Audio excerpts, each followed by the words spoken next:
আসসালামু আলাইকুম, welcome to Tabassum kitchen. আজকে আমি আলু ফ্যাপসা দিয়ে একটি ভুনার রেসিপি নিয়ে চলে এসেছি। ফ্যাপসা ভুনার জন্য আমি কি নিয়েছি চলুন আপনাদেরকে দেখাই। এখানে আমি নিয়েছি তেজপাতা আর লং, এলাচ, আদা রসুন বাটা, লবণ, হলুদের গুঁড়া, মরিচের গুঁড়া আর ধনেপাতার গুঁড়া। আর এখানে সব মিক্স করা মশলা। এখানে নিয়েছি জিরা গুঁড়া। আর হলো আলুগুলা আমি ছোট ছোট সাইজ করে কেটে নিয়েছি। এখানে 1 কেজি পরিমাণ মতো ফ্যাপসা আছে। আমি ফ্যাপসাগুলি ভালোভাবে পরিষ্কার করে ধুয়ে নিয়েছি আর ছোট ছোট সাইজ করে কেটে নিয়েছি। ভিডিওটা না টেনে ফুল ভিডিওটা দেখার জন্য অনুরোধ করছি। তো চলুন আমরা কথা না বাড়িয়ে কাজ মনোযোগ দিই। এখানে আমি চুলাতে কড়াই বসিয়ে দিয়েছি। এখন আমি তেল দিয়ে দিব কড়াইতে। এখন আমি পেঁয়াজগুলো ছেড়ে দিব।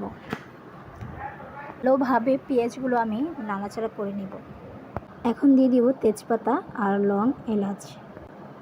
এখন আমি স্বাদ মতো লবণ দিয়ে দিব, হলুদের গুঁড়া,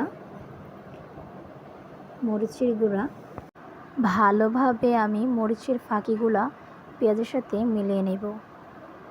তো এখন দিয়ে দিব আদা বাটা। আদা বাটাটা দিয়ে আমি আবার আলতো করে নাড়াচাড়া করে নেব। এলাচ, দারচিনি আর গোলমরিচ ফাঁকি মশলাগুলো আমি দিয়ে দিব। পর দিব জিরার গুঁড়ি, ধনে পাতা গুঁড়া। মশলাগুলো এখন পেঁয়াজের সাথে ভালোভাবে মিশিয়ে নিব। তো দেখতে পাচ্ছেন 1 কাপ পানি পরিমাণ মতো দিয়ে দিব মশলাটা কষানোর জন্য। ঝোলটা কষানো হয়ে গেছে। এখন আমি সবগুলো ফ্যাপসা দিয়ে দিব। সবগুলো ফ্যাপসা দেওয়ার পরে আমি ভালোভাবে ফ্যাপসাগুলো মশলার সাথে মিলিয়ে নেব, যেন সবগুলো মশলা ফ্যাপসার মধ্যে ঢুকে যায়। ফ্যাপসাটা কষানোর জন্য 10 থেকে 20 মিনিট পর্যন্ত আমি ঢাকনা দিয়ে ঢেকে দেব। 10 মিনিট হয়ে গেছে। এখন আমি ঢাকনাটা তুলে নিয়েছি। ফ্যাপসাগুলো ভালোভাবে কষিয়ে নিয়েছি। এখন ভালোভাবে আমি নাড়াচাড়া করে নেব। আমি যে ছোটো ছোটো সাইজ করা আলুগুলা এখন আমি কষানোর ফ্যাপসার মধ্যে দিয়ে দিব। সবগুলো আলু আমি একত্রে দিয়ে দিব। ফ্যাপসা আর আলুটা আমি ভালোভাবে মশলার সাথে মিলিয়ে নিচ্ছি। ভালোভাবে আমি নাড়াচাড়া করে নিচ্ছি।